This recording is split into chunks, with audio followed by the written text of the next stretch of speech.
అంగవైకల్యం అంగవైకల్యం అనగానే శరీరానికి మాత్రమే అనుకుంటారు, కానీ అది కాదు. అంగవైకల్యం కేవలం మైండ్కు మాత్రమే.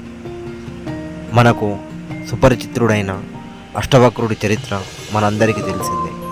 అంతెందుకు, నేటి తరానికి బాలలత మేడం గారు ఎందరో విద్యార్థుల్ని ఉన్నత స్థితులకు ఐఏఎస్ గాను ఐపీఎస్ గాను తీర్చిదిద్దుతుంది. అయితే నా స్నేహితుడి బయోగ్రఫీ ఇప్పుడు నేను చెప్తున్నాను.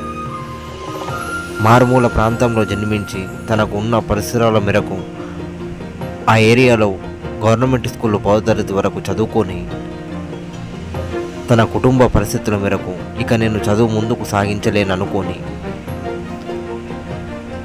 డిస్టెన్స్ ఎడ్యుకేషన్ చేస్తూ వాళ్ళ రిలేటివ్స్ షాపులలో వర్క్ చేస్తూ అలా కొన్ని సంవత్సరాలు గడిచిపోయిన తర్వాతలో నేను ఈ వర్క్లో నిపుణుడయ్యాను.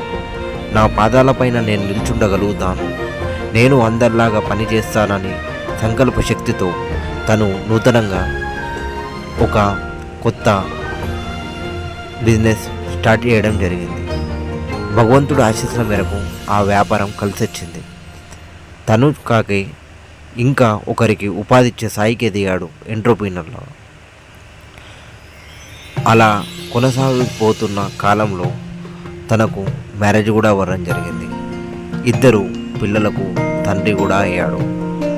తను చిన్నప్పటి నుండి నేను అందరిలాగా జీవించాలి, అందరిలాగా బతకాలి, అందరికన్నా భిన్నంగా ఉండాలి అనుకునే సంకల్ప శక్తితో తన ప్రయాణాన్ని మొదలుపెట్టాడు. ఆ రోజు తను కోరుకున్న ఆ సానుకూలమైన బలమైన కోరిక తనకు ఈరోజు ఈ స్థాయిలో నిలబెట్టింది. అవును, అంగవైకల్యం శరీరానికి కాదు, మైండ్కు మాత్రమే. Thank you friends. This is Jagirwar Arvind.